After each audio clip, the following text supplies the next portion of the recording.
कात्यायनी महादेवी का एक रूप है और अत्याचारी राक्षस महिषासुर का वध करने वाली है।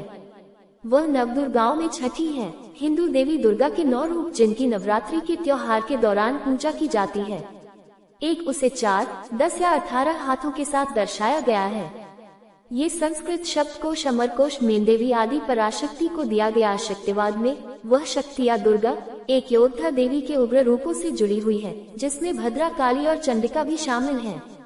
2 वह पारंपरिक रूप से लाल रंग से जुड़ी हुई है, जैसा कि पार्वती के साथ है, जो शक्ति का आदिम रूप है। एक तथ्य जिसका उल्लेख पाणिनि पर पतंजलि के महाभाष्य में भी किया गया है, जिसे 2वीं शताब्दी ईसा पूर्व में लिखा गया था। उनका उल्लेख सबसे पहले यजुर्वेद के तैत्तिरीय आरण्यक भाग में मिलता है। स्कंद पुराण में देवताओं के स्वतः स्फूर्त क्रोध से उत्पन्न होने का उल्लेख है, जिसके परिणाम स्वरूप अंततः सिंह पर सवार राक्षस महिषासुर का वध हुआ। यह अवसर भारत के अधिकांश भागों में वार्षिक दुर्गा पूजा उत्सव के दौरान मनाया जाता है। 4 उनके कारनामों का वर्णन देवी भागवत पुराण और देवी महात्म्यम में किया गया है, जो मार्कंडेय पुराण का हिस्सा है, जिसका श्रेय ऋषि मार्कंडेय ऋषि को दिया जाता है, जिन्होंने इसे संस्कृत में लगभग 400-500 में लिखा था। समय के साथ उनकी उपस्थिति बौद्ध और जैन ग्रंथों और कई तांत्रिक ग्रंथों, विशेष रूप से कालिका पुराण 10वीं शताब्दी में भी महसूस की गई, जिसमें उद्याना या उग्रदेश ओडिशा का उल्लेख कात्यायनी और जगन्नाथ की सीट के रूप में किया गया है। 5 योग और तंत्र जैसी हिंदू परंपराओं में उन्हें छठे आज्ञा चक्र या तीसरी आंख चक्र से जोड़ा गया है और इस बिंदु पर ध्यान केंद्रित करके उनका आशीर्वाद प्राप्त किया जाता है। वामन पुराण के अनुसार वह देवताओं की संयुक्त ऊर्जा से उत्पन्न हुई थी, जब राक्षस महिषासुर पर उनका क्रोध ऊर्जा किरणों के रूप में प्रकट हुआ था। किरणें कात्यायन ऋषि के आश्रम में क्रिस्टलीकृत हुई, जिन्होंने इसे उचित रूप दिया, इसलिए उन्हें कात्यायनी या कात्यायन की पुत्री भी कहा जाता है।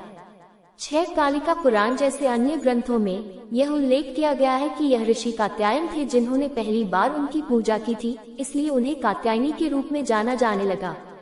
किसी भी मामले में वह दुर्गा का एक प्रदर्शन या आभास है और नवरात्रि उत्सव के छठे दिन उनकी पूजा की जाती है। वामन पुराण में उनकी रचना की कथा का विस्तृत वर्णन है। जब देवताओं ने संकट में भगवान विष्णु को खोजा, तो उन्होंने और उनकी आज्ञा से शिव, ब्रह्मा और अन्य देवताओं ने अपनी आंखों और मुख से ऐसी ज्वालाएं उत्सर्जित की कि तेज का एक पर्वत बन गया, जिससे कात्यायनी प्रकट हुई, जो 1000 सूर्यों के समान तेजस्वी थी, जिसकी 3 आंखें, काले बाल और 18 भुजाएं थीं। शिव ने उसे अपना त्रिशूल दिया, विष्णु ने सुदर्शन चक्र, वरुण ने शंख, अग्नि ने भाला, वायु ने धनुष, सूर्य ने बाणों से भरा तरकश, इंद्र ने वज्र, कुबेर ने गदा, ब्रह्मा ने माला और जलपात, काल ने ढाल और तलवार, विश्वकर्मा ने युद्ध कुल्हाड़ी और अन्य हथियार दिए। इस प्रकार देवताओं द्वारा पूजित और सशस्त्र होकर कात्यायनी मैसूर की पहाड़ियों की ओर बढ़ी। अपने राजा से कहा कि वह उसे पाने के लिए उत्सुक है। उसका हाथ मानने पर उसने उससे कहा कि उसे लड़ाई में जीता जाना चाहिए। उसने महेश, बैल का रूप धारण किया और युद्ध किया। अंत में दुर्गा अपने सिंह से उतरी और महेश की पीठ पर चढ़ गयी, जो एक बैल के रूप में थे, और अपने कोमल पैरों से उसके सिर पर इतनी भयानक ताकत से प्रहार किया कि वो बेहोश होकर जमीन पर गिर पड़ा।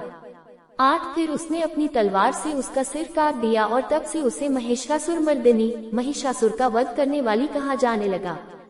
4 किंवदंती का उल्लेख वराह पुराण और शक्तिवाद के शास्त्रीय ग्रंथ देवी भागवत पुराण में भी मिलता है।